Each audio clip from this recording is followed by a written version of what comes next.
Donc, cette rencontre poésie, c'est la deuxième que nous faisons dans le cadre du Festival Afrique en Marche. En 2018, nous avions accueilli un poète sud-africain, voilà, qui nous avait fait des lectures et en français et dans sa langue natale, ce qui était très intéressant, musicalement parlant, et puis très évocateur. Peut-être que Nassouf nous parlera aussi dans sa langue locale. Je ne sais pas, peut-être Thérèse aussi. Voilà, donc je vais présenter les deux poètes, et puis après, ça sera eux qui, finalement, vous présenteront et vous liront leur poésie. Donc Thérèse Bardenne, c'est une amie de longue date, qui vit en Bretagne, et je vais prendre un petit peu pour la présenter ce qui figure dans son ouvrage. Donc alors, Thérèse Bardenne est née et a grandi près de Fougères en Bretagne, et elle s'est tournée au mi-temps de sa vie professionnelle vers le métier d'écoutant biographe et d'écriture littéraire, après avoir été ingénieur conseil en système d'information. Voilà, c'est une reconversion mi-temps de sa vie. Déjà, vivant à Morlaix, eh bien, ses fenêtres s'ouvrent sur l'horizon et sur l'étranger, sur l'ailleurs, et elle est très attirée par la littérature du Nord, des pays nordiques. Et donc, dans le cadre notamment du festival des Étonnants Voyageurs à Saint-Malo, elle rencontre beaucoup d'écrivains. Ces écrivains vivent avec la nature, comme elle, ayant grandi. Donc Thérèse a grandi dans une ferme et joué avec la faune, la flore, les collines, les ruisseaux et le silence. Alors, l'ouvrage donc que on va lire aujourd'hui, ça s'appelle « Déchiffré par les lettres ». Pourquoi ce titre « Déchiffré par les lettres » ? Il nous a dit que j'ai compris qui j'étais, qui je suis, qui je serai grâce aux lettres, à mes lectures, à mes écrits. Donc c'est une façon de se décrypter, de se déchiffrer. Eh bien, le poème rappelle et révèle l'importance et la puissance des mots lorsqu'on en prend soin, comme la lumière révèle la splendeur et les dangers de la montagne à arpenter. Et moi, j'ajouterais, et de la mer à parcourir aussi. Dans ton cas, c'est plus la mer que tu parcours. Nous accueillons aussi Nassouf Djelani. Alors, je connais moins Nassouf Djelani, mais comme il est arrivé hier, on a eu l'occasion de se rencontrer. Et Nassouf Djelani a fait paraître cet ouvrage, Naître ici. Et je relis aussi ce qui figure dans la présentation de son ouvrage. Nassouf Djelani est né à Mayotte, dans l'archipel des Comores, en 1981. Après avoir passé une partie de sa scolarité à Mayotte, il quitte son île natale pour la Réunion. Nassouf Djelani nous rappelle qu'aucun être humain ne choisit le lieu où il naît sur la terre. Un pays pour les uns, une île pour les autres, une prison pour les moins chanceux. Mais la vie rebat les cartes, l'île de l'enfance se met en marche, l'arbre que l'on croyait enraciné voyage. La mer promet l'ailleurs, avec ses horizons tachés d'orange. Avec le temps, l'enfant que l'on croyait voué à l'insularité et au grand vent de l'océan Indien devient un citoyen du monde. Voilà, donc on va parler effectivement de la naissance, de la mère, mais aussi de nos filiations, de nos mères. On va parler des mots, pourquoi effectivement on s'attache tant à ces mots de poésie, et enfin aussi du rapport à l'autre, je crois, et de la manière dont on s'enrichit dans notre rapport aux autres. Donc je vous laisse la parole pour nous lire et nous faire découvrir ces différents thèmes. J'arrive d'un espace, l'île de Mayotte, où justement on ne prend pas la parole. La parole, on nous la donne. Et dans un cercle, en général, on laisse la parole aux aînés. Je ne veux pas te faire l'offense. Tu es mon aîné, mais c'est mon éducation, tu m'en excuseras. En équilibre, les mots tremblent sur la gousse frappée de soleil. En équilibre, les mots tremblent sur la gousse frappée de soleil. En équilibre, les mots tremblent sur la gousse frappée de soleil. Grappe gonflée de promesses parfumées. De promesses parfumées. Grappe gonflée de promesses parfumées. Ivresse du funambule dans l'œuf opaque des illusions. Pétale en poupe, vacille le chant au battement d'ailes des papillons qui colorent le ciel cendré d'étoiles rouges. Qui colorent le ciel cendré d'étoiles rouges. Merci.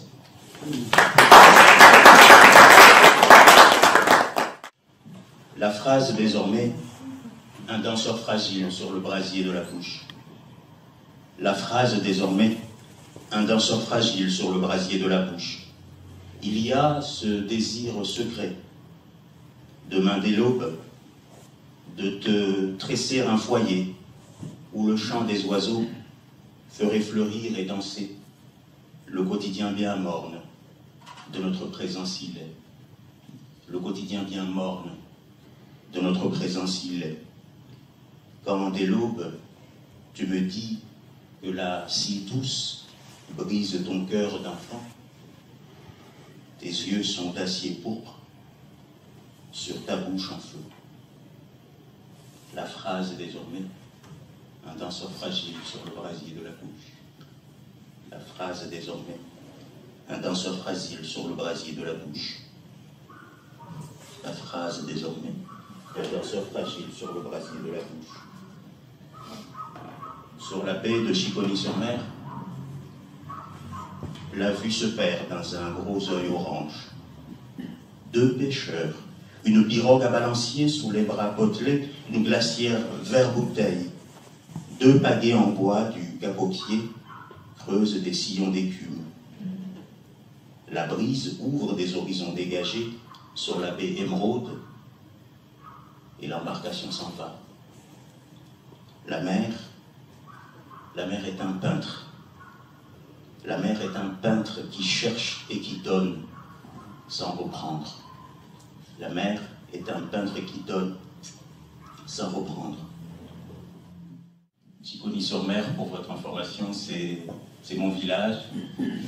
C'est à Mayotte. C'est une île, alors il y a la mer partout. Moi, le spectacle qui m'intéressait, c'est quand il partait. Je me disais, est-ce que le soleil reviendra demain? J'ai l'impression d'avoir ce gros œil orange et eux qui s'en vont. C'est ça en fait qui m'a fait aimer la peinture sans en être un spécialiste. Au bord du silence, comme au bord de la mer, sur l'estran, au littoral de la vie, alternance de l'émerveillement et du repos qui la patine, immanquablement. Une touffe d'herbe sèche qui roule dans le vent. Je ne voudrais être que poussière parmi la multitude. Je ne voudrais être que poussière parmi la multitude. Je ne voudrais être que poussière parmi la multitude. Et puis, cette coulée verte au loin, avec des murmures d'hommes qui me tirent de mon odyssée. N'être ici, n'être rien, et tout à la fois. Magma, étale. Magma, étale. Merci.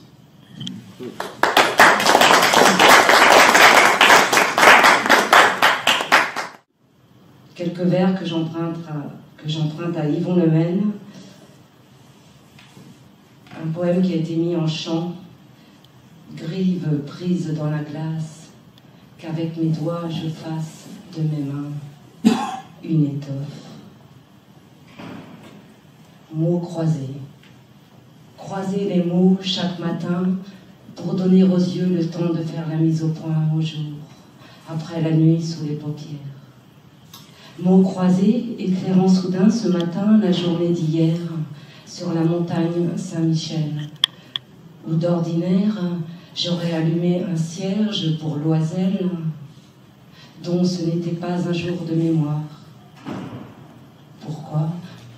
Malgré Hélène, m'y entraînant dans sa chasse et par son flair, nous entraînant vers le Groenland, effleurant les mots à dos d'aile, me rappelant les pétrels fulmars de retour du large, rasant ma peau étalée en haut des falaises, agitant ses mains dans les pierres jusqu'à en ériger des cairns, comme ceux qui s'élèvent ici et là sur cette terre blanche que l'on devrait imaginer verte si l'on croisait les mots avec les yeux. Groenland. Écrin de glace pour toutes les grives, dont celle du poème qu'Hélène avait chanté si clair, comme le sont les jours sans fin, à faire battre à nouveau nos petits cœurs d'oiseaux. Aux jours de mémoire, il faut croire que se succèdent des jours sans mémoire, sans mise au point du cœur avec les mots, quand ils se croisent mais ne se rencontrent pas. Hier aurait dû en être un en ce lieu où la ronde des yeux s'accordait avec justesse à celle des lettres mises en mots, en fin mystère.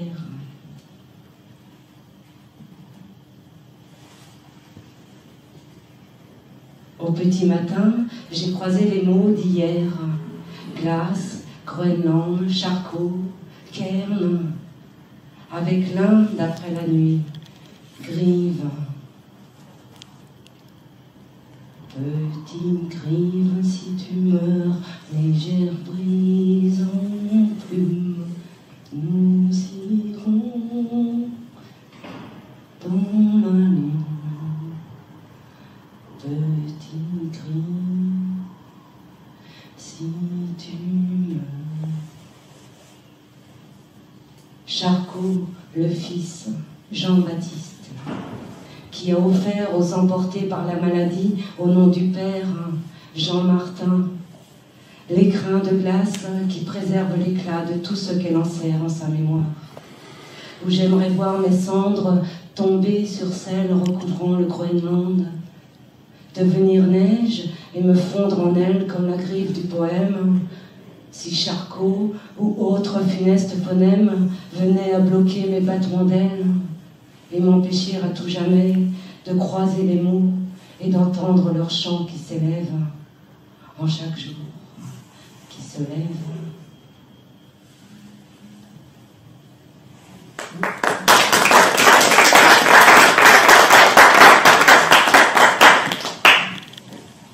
Chaque jour qui se lève et je me lève,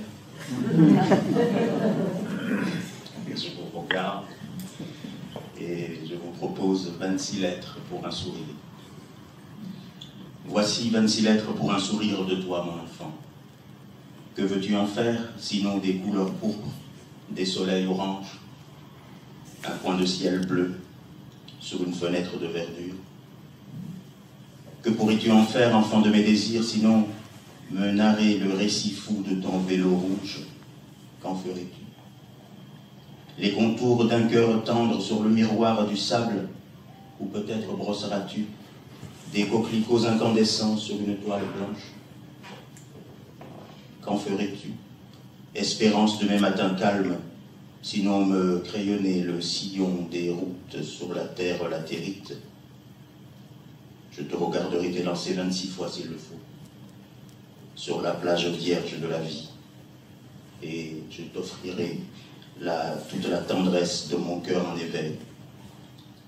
Et à chaque fois que le temps nous séparera, il suffira d'un peu de souffle sur les 26 lettres que tu auras chéries, pour qu'apparaisse tout l'amour de mon âme à ton cœur d'enfant. Qu'en feras-tu?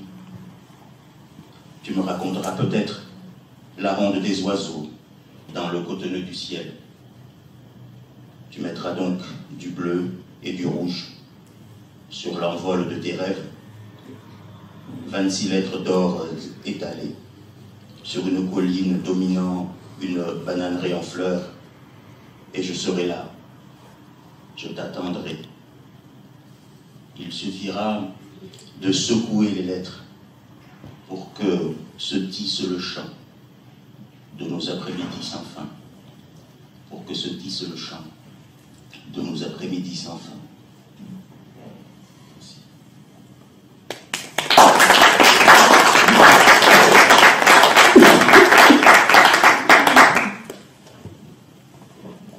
Viendra un jour, mon enfant, le temps des questions pressantes. S'asseoir et écouter. Récit de l'eau, valse des trajectoires sur les rives dématées. Peuple de la mer, que les volontés emportent. Assois la beauté sur tes genoux. Assois la beauté sur tes genoux frêles et écoute. Bruissent les éléments sous la force liquide. Pas d'aller simple qui vaille, car voguent les récits. Sous bassements inquiets des volcans torvent. Vibrent des flamboyances, des destins contrariés. Courant cru sur le drap dansant du fleuve en éveil. Quand vrombit le vent de face, s'enracine des rhizomes enterre l'altérité fertile. Ploie des appétences en délire. Ploie des appétences en délire sur la crête des jambes poudrées. Danse au vent, danse au vent, danse au vent une vie d'audace et d'appétit monstre. Viendra le jour, alors tu raconteras. Viendra le jour, alors tu raconteras. Merci.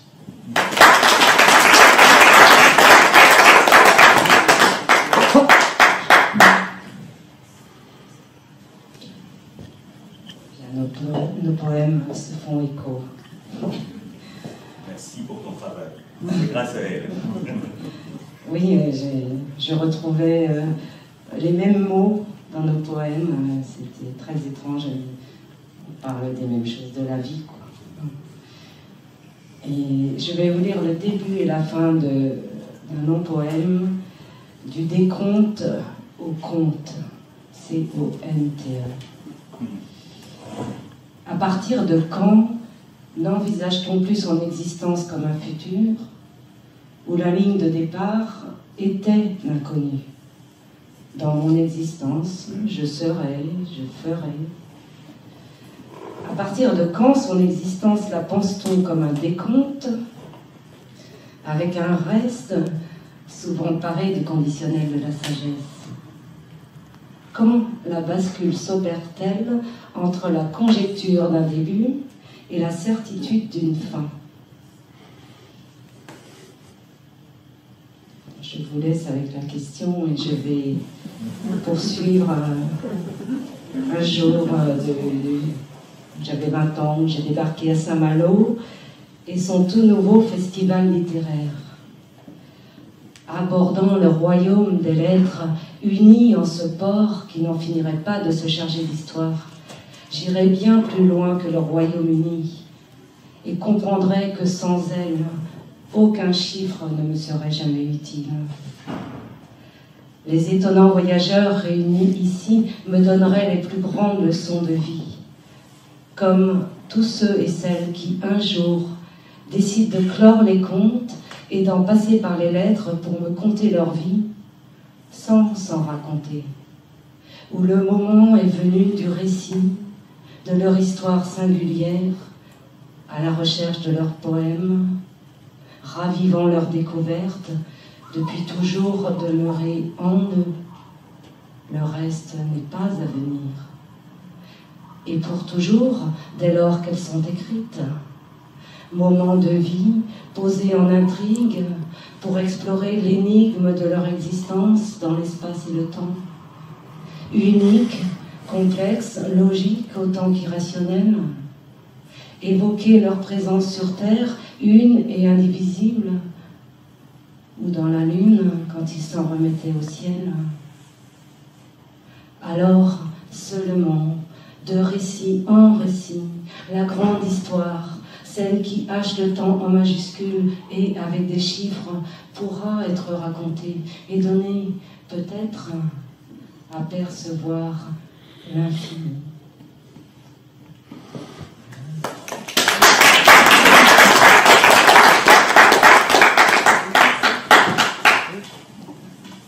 Comme un cadeau à ce beau texte que tu viens de nous partager, j'ai envie de vous proposer du thé.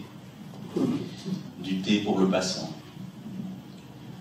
Aux voyageurs qui passaient au loin, sur le seuil de la porte, présentez d'abord le pied droit.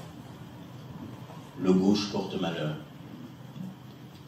Tirez sur le rideau que forme la cocoterie feuillue. Derrière s'étend un chapelet d'îles alanguies sur le flanc gauche de l'île Rouge. Dites bonjour au croissant de lune et entrez. Un repas vous attend. Vous devez avoir très faim et même repu. Goûtez à l'offrande que l'on vous tend. Une politesse chez les peuples de la mer. Prenez place. Abandonnez toute maladie de la possession. Dépouillez-vous. Le temps seul fixe à la terre les choses qui comptent. Le temps seul fixe à la terre les choses qui comptent. Les esprits peuplent la nuit. Les esprits peuplent la nuit. Les esprits peuplent la nuit. Les esprits peuplent la nuit. Les esprits peuplent la nuit et ils ont l'ouïe fine. Chuchotez à l'habitant si vous avez des urgences et endormez-vous. Vous êtes de la famille. Écoutez le chant de la mer.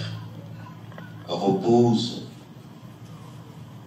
Écoutez le chant de la mer. Repose la nuit sur les îles endormies. Le jour est un miracle, si vous parvenez jusque-là. Remerciez 10 fois, 20 fois, 1000 fois le soleil qui se lève et souriez à l'hôte qui vous tend du thé encore fumant. Et souriez à l'hôte qui vous tend du thé encore fumant. Merci.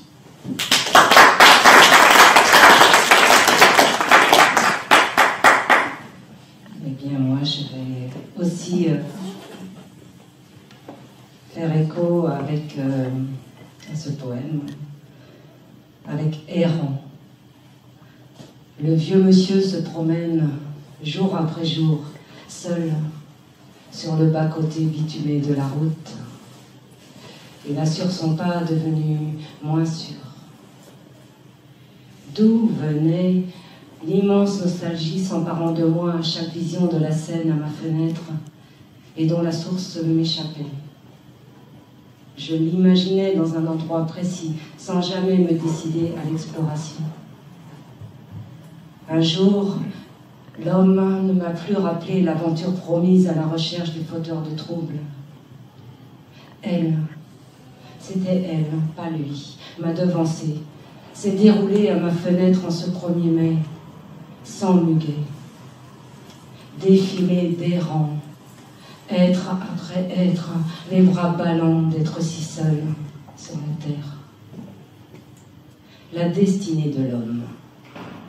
Marcher vers l'autre sans jamais, jamais s'arrêter, sauf pour mourir. Éclaire mon devenir.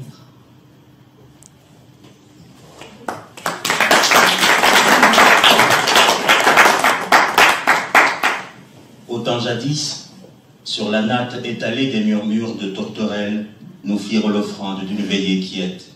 Au temps jadis, sur la natte étalée des murmures de tourterelles, nous firent l'offrande d'une veillée quiète. Chant monté du temps ancien, rythme une musique apaisante, infusant les molécules du récit. Viens la nuit des souffles inspirés. Viens la nuit des souffles inspirés. L'oreille est un ruisseau clair sur la route du cœur. L'oreille est un ruisseau clair sur la route du cœur. Végète un monde intouché sous la bulle des mioches effarées. La parole est un pollen qui plane. Butine la rosée sur la toile vierge de l'imaginaire fécond. Au temps jadis, L'au-delà des mers, jaloux de mystère, retient ses secrets. Remplis de fables, se déploient les conteurs, pelote de légendes. Il y avait là la mer et le froissement du ressac. Sur l'horizon dégagé de tes cils, miroite une confidence nubile, quête de l'infini sur le jour qui vient. Quête de l'infini sur le jour qui vient. Merci beaucoup.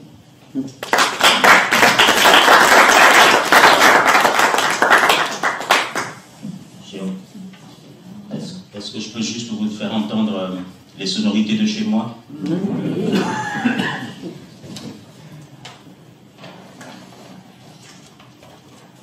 En venant, j'avais tout rangé, puis j'ai tout oublié. Alors j'ai réécrit. C'est un texte inédit. Zandlek Zokmiark, Fangant. Zandek Zokmiat, Mangant. Zandek Zokmiark, Fangant. Zandek Zokmiat, Mangant. Tsara mengoninda tsara, misereken Roma tsara. Tsara mengoninda tsara, misereken Roma tsara. Merci.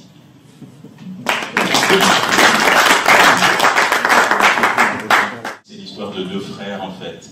Ça dit que deux frères qui grandissent ensemble se portent. C'est une traduction freestyle. Et deux frères qui guerroient s'anéantissent. Le bonheur serait qu'ils apprennent à habiter le monde. Merci.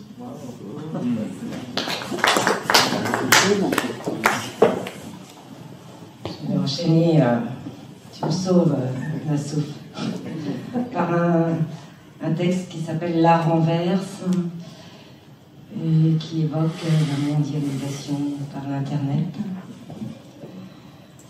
Mais le tonnerre gronde, les éclairs zèbrent le ciel, cisaillent les tranchées des guerres de communautés qui se tissent dans les airs, sous la terre, au fond des mers, se hérissent en surface, étincellent dans la lumière comme la pointe des épées au soleil, au gré de nos joies, de nos nécessités, à plusieurs ou en solitaire. L'Inter, l'attaquant sorti du terrain de jeu, foulant aux pieds tout lieu, dit net. Ne fume pas. Ici, pas à l'intérieur. Là, pas à l'extérieur. Mais ici et là sont chez moi. Ne bois pas. Ici, là, mais ici et là sont chez moi. Ne nuance pas. Ici, soit pour ou contre, blanc ou noir, mon ami ou mon ennemi. Là, tout simplement, tais-toi. Mais ici et là sont chez moi. Et le ciel et la mer restèrent bleus pour la baleine, la terre verte, après l'extinction de l'homme moderne, dont l'histoire originelle fut pourtant écrite, mais se perdit dans la cacophonie d'une seule langue parlée dans la ville-monde, où tout se confond, remplissant de confusion chaque maison, dégagée de tout horizon. Voilà.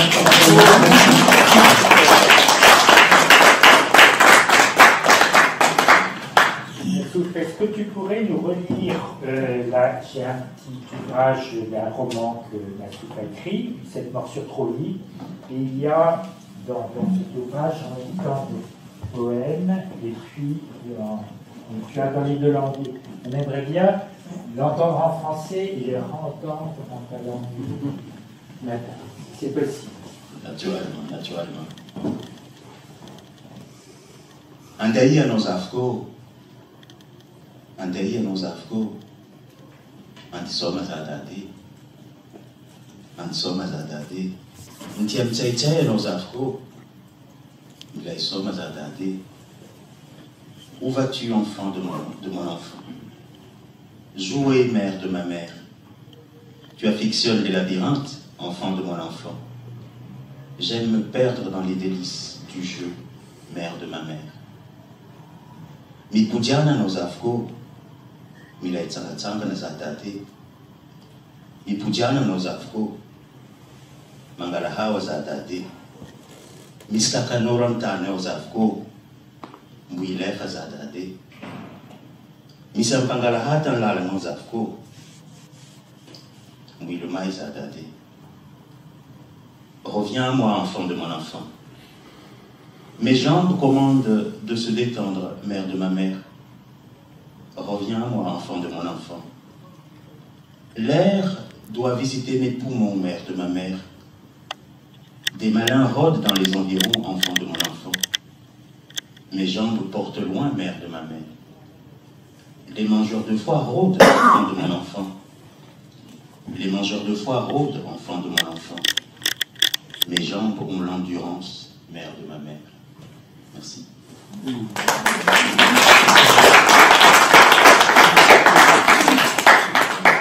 Ce que vous venez d'entendre, c'est du kibouche, c'est du sac à lave. Mayotte est une petite île riche de 2 langues, d'abord, enfin, de 3 en vérité, et de plus. Le maoré, qui est de la famille des langues comoriennes, qui est elle-même une variante du swahili. Et puis il y a le kibouche, qui est le sac à lave, qui est du malgache, du nord de Madagascar. Et moi, je suis kibouchophone, je suis né dans le monde kibouche, donc j'ai des origines sac à lave, mais mes arrière-grands-parents sont malgaches. Et donc cette langue est très présente à Mayotte, et je fais partie un peu d'une minorité de la minorité, c'est-à-dire qu'il y a il y a 17 communes à Mayotte, et il y a 10 villages qui sont malgachophones. Mais, je ne sais pourquoi, c'est le maoré qui domine. Toutes les institutions, les discours, les échanges se font en maoré. Donc, tout mon travail, modestement, consiste à ramener le kibouche dans la littérature pour essayer de le donner en partage, et pour pas qu'elle soit dissoute ou engloutie. C'est pour ça que j'ai intégré, j'arrive de la poésie, j'ai intégré ça dans le roman, et l'éditrice a été aimable, elle a accepté.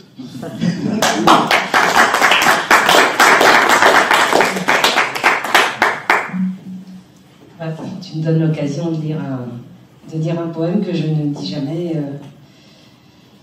Tant qu'il y aura. Toutes ces paroles offertes dans ta langue qui chante. Wir galon, kenavo archentantro, nosvat dite Ives Thérèse. À celles qui les reçoivent sans les comprendre, mais les imagine et les chérit comme les cadeaux qu'elles ne voulaient jamais offrir. Petit paquet d'amour délicatement emballé. La main qui les a confectionnés saura-t-elle les dénouer?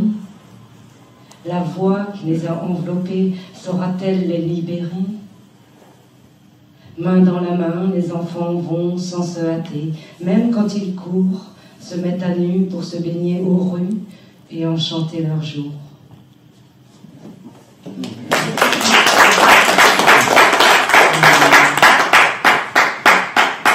Alors, tant qu'il y aura, savez-vous comment on le traduit en breton, ou plutôt j'aurais dû dire l'inverse, mais en fait c'est Ken Avo, c'est 3 mots pour dire au revoir, et en fait on dit dans cette langue tant qu'il y aura. Bon, je l'ai appris par un bretonnant. C'est quand même plus beau. Projectile, en fait, c'est une revue qu'on a lancée qui existe depuis une dizaine d'années. On essaye justement de donner un peu d'espace aux poètes, parce qu'il y en a. Là, on parle de Mayotte, mais c'est beaucoup plus large. On est dans l'océan Indien, on est dans l'archipel des Comores. Et la revue est devenue une maison d'édition depuis 2021. Et on a publié un jeune poète qui s'appelle Najim Changama et qui a participé en fait à des ateliers d'écriture avec l'un de mes co-éditeurs. Et ils sont nombreux, mais on est devant, on essaye de... Enfin, Bruno m'a fait le bonheur de me porter, de me donner un peu d'espace, Bruno Doucet, que je salue. Et ça permet aussi aux autres, en fait, d'emprunter le chemin et de venir à votre rencontre. Donc retenez ce nom, Najim Changama. C'est en librairie, si je vous souhaite de le rencontrer. Il a 24 ans. Vous répétez souvent la même phrase plusieurs fois. Je voulais savoir si c'était traditionnellement dans votre pays, on fait comme ça. Parce que bon, on voit la différence avec Madame, elle n'a pas du tout ce procédé-là pour appuyer les choses. Oui, ma grand-mère me disait toujours que les choses qui comptent se fixent à la terre. Seules les choses qui comptent se fixent à la terre. C'est-à-dire, seules les choses qu'on répète en fait à force de... C'est-à-dire, on est dans une tradition orale où c'est l'écoute, c'est la parole, il n'y a pas forcément d'écrit, enfin il y en a un petit peu, mais c'est essentiellement pour les textes dits sacrés. Donc il faut répéter pour que l'information imprime. Et en fait, je suis venu à la littérature un peu comme ça, c'est-à-dire on apprenait ce qu'on appelle, moi j'arrive d'une confrérie. Quand on naît à Mayotte, naître ici, on appartient à des cercles. Et donc j'ai été dans la confrérie Kadri et on apprenait des poèmes soufis. Et c'est beaucoup la scansion. Et en fait, on faisait de la poésie sans le savoir, c'est-à-dire la poésie qu'on entend au sens... où vous l'entendez vous, enfin on se comprend. Je l'ai appris comme ça en fait, par le chant, et donc tous les week-ends on allait dans des fêtes, dans des cérémonies qui s'appellent le Moulidi, et on chantait et on répétait comme ça. Et en fait, voilà, c'est l'apprentissage de la musique, c'est l'apprentissage en fait de la force de la langue, de la parole, et qu'il faut en prendre soin en fait pour la servir, pour la mettre, pour le donner en partage, il faut la soigner, il faut la répéter pour partager en fait l'éclat de la beauté. C'est un peu la raison pour laquelle je procède comme ça. Ça m'a touché beaucoup cette façon de répéter et bon, effectivement, moi je ne répète pas, mais je peux le faire parfois. Non, c'est vrai. C'est le silence, en fait, des silences plus ou moins longs qui donnent la place à la parole. Mais c'est Guilvic disait la poésie, c'est le mariage de la parole et du silence, et c'est le chant, en fait. Et voilà, c'est ce que j'essaye aussi en ce moment de présenter aux jeunes élèves, mais c'est un plaisir en plus. Moi, je voulais tout simplement vous remercier de m'avoir fait découvrir la poésie. C'est un art que j'ai peu fréquenté, qu'on fréquente peut-être pas beaucoup à l'école, et à vous écouter, je vois des images, des mots qui se succèdent et qui transportent. Mais je m'aperçoit d'une chose aussi, c'est que quand on lit soi-même les textes, ça n'a pas du tout la même... ça ne rend absolument pas... ça ne donne pas du tout la même impression. Et en plus, c'est peut-être le fait que, comme ce sont vos œuvres à vous, elles ont une dimension qui porte peut-être encore plus. En tout cas, vraiment, je voulais vous dire merci. Merci. Mais moi-même, je ne lisais pas du tout de poèmes avant d'en écrire. Et je suis arrivée au poème par l'écoute. Combien de poèmes j'ai essayé de lire et je ne comprenais rien. Enfin, rien ne passait. J'avais pas toutes ces images dont vous parlez. Et puis, on me lisait le poème à voix haute et ça y est, j'avais un imaginaire qui s'ouvrait. Et avec mes propres poèmes, quand je les dis, je les entends aussi. Et c'est vrai que c'est un art qui est encore qui est méconnu, en France en tout cas. Je voulais vous demander s'il y avait dans l'océan Indien, parce que la France a un lien fort avec Mayotte, a un lien fort avec la France, et un lien évidemment aussi. Et est-ce qu'il y a des liens culturels? Et est-ce que. Alors, vous avez dit quelques mots de votre kibbutz, hein, c'est ça? Oui, le kibbutz. Et moi, je connais pas Mayotte, parce que je connais un petit peu la Réunion, et là, il y a un dialecte, un créole très, très chantant. Voilà. Est-ce que vous le connaissez? Est-ce qu'il y a une mise en valeur possible? Est-ce qu'il y a des créateurs qui se connaissent entre la Réunion et Mayotte? Donc il y a un lien de fraternité, il y a un lien très fort, il y a beaucoup de migration, même si c'est pas le bon terme, mais beaucoup de Maoris qui s'établissent à La Réunion. Et j'ai été placé, moi, chez un cousin éloigné, parce que j'étais un enfant turpulent. Donc mon père, catastrophé par cette mauvaise graine, a dit allez, on déracine et on va à La Réunion. On est beaucoup comme ça. Et ça crée des liens de fraternité. La langue, oui. La langue créole, je la parle aussi. J'aime beaucoup cette langue et j'aime beaucoup les poètes, les Fonkézères, on dit à La Réunion, les poètes en créole. Parce que ça aussi, c'est très méconnu. Justement, à Projectile, on fait ce travail justement de circulation de ces textes venus à la fois de Maurice, de La Réunion, de Madagascar, des Seychelles, du Kenya, du Mozambique, pour qu'on se rencontre enfin. Parce que nous sommes dans des bulles. Pourquoi ça s'appelle Projectile en fait? C'est parce qu'on vit dans des bulles. Et notre idée avec les copains, c'est qu'il fallait crever les bulles. Et donc en fait, ces projectiles, des projections d'îles, ou des projets d'îles, ou un projet d'archipel, c'est un peu ça notre démarche.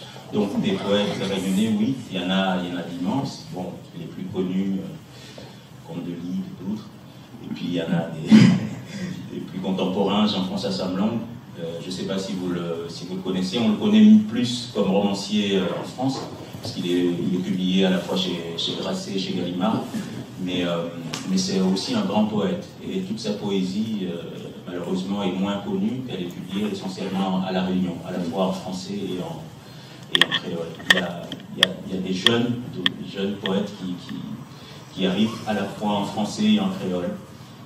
Et vraiment, je vous souhaite de les rencontrer parce qu'il y a vraiment de belles choses, des fulgurances. Je voudrais remercier Dominique parce que Dominique m'a dit au début de ce festival, samedi à 11h, il y a des poètes qui parlent. Tu sais, moi les poètes, ça ne me parle pas. Et je suis venu ici vraiment comme ça. Et je vais repartir enchanté.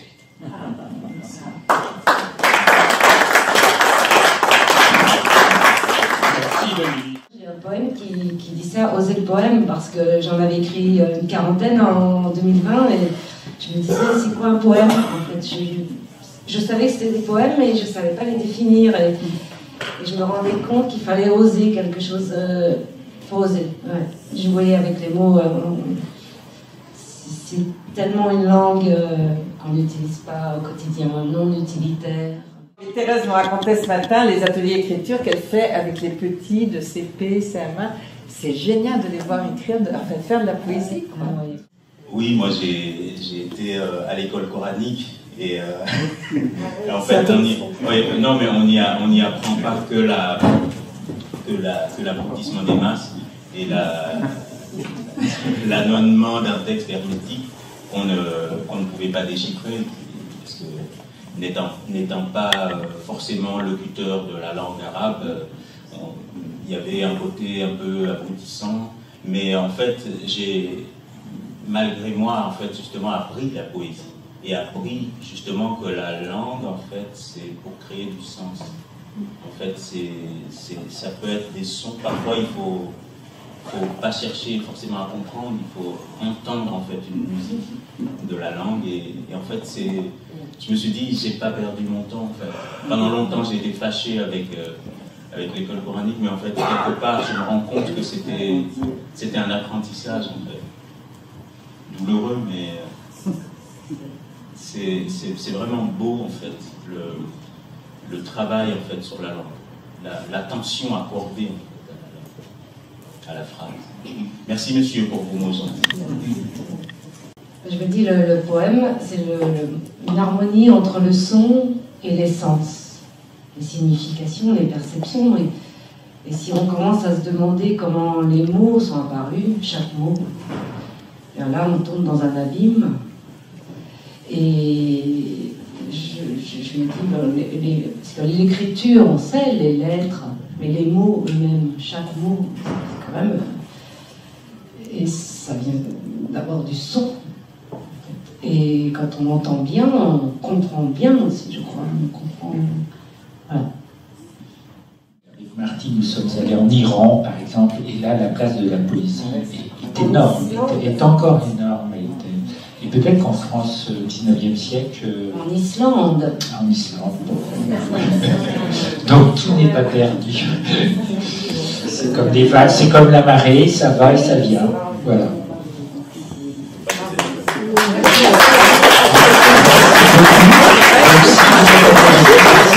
Je pense que le terminal marchera et voilà.